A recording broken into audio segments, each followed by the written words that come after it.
കളമശ്ശേരി കുസാറ്റ് സിഗ്നലിൽ കടന്നുപോകുന്നതിന് സ്ഥലം കൊടുത്തില്ല എന്നാരോപിച്ചുകൊണ്ട് സ്കൂട്ടർ യാത്രികന് നടുറോഡിൽ സ്വകാര്യ ബസ് ജീവനക്കാരുടെ ക്രൂരമർദ്ദനം. ദേശീയപാതയിൽ കളമശ്ശേരി ടൗൺ ഹാളിന് മുന്നിൽ ചാവക്കാട് സ്വദേശി ജമാലിനാണ് ബസ് ജീവനക്കാരുടെ മർദ്ദനം നേരിടേണ്ടി വന്നത്.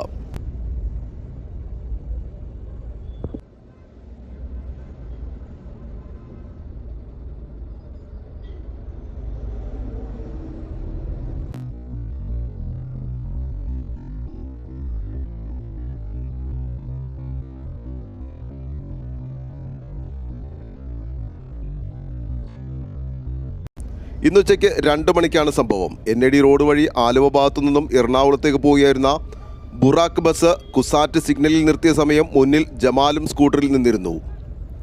സിഗ്നൽ മാറിയതോടെ ബസ്സിനെ കടന്നുപോകാൻ വഴി കൊടുത്തില്ലെന്നാരോപിച്ചുകൊണ്ട് ബസ്സിലെ ജീവനക്കാർ അസഭ്യം പറഞ്ഞതായാണ് സ്കൂട്ടർ യാത്രികന്റെ പരാതി. ഇത് ചോദ്യം ചെയ്ത് ടൗൺ ഹാൾ സ്റ്റോപ്പിൽ ബസ് നിർത്തിയ സമയം സ്കൂട്ടർ യാത്രികൻ മുന്നിലെത്തി. അതോടെയായിരുന്നു സ്കൂട്ടർ യാത്രികന് നേരെ ആക്രമണം നടന്നത്. മർദ്ദനത്തിൽ പരിക്കേറ്റ സ്കൂട്ടർ യാത്രികൻ മെഡിക്കൽ കോളേജിൽ ചികിത്സ തേടി.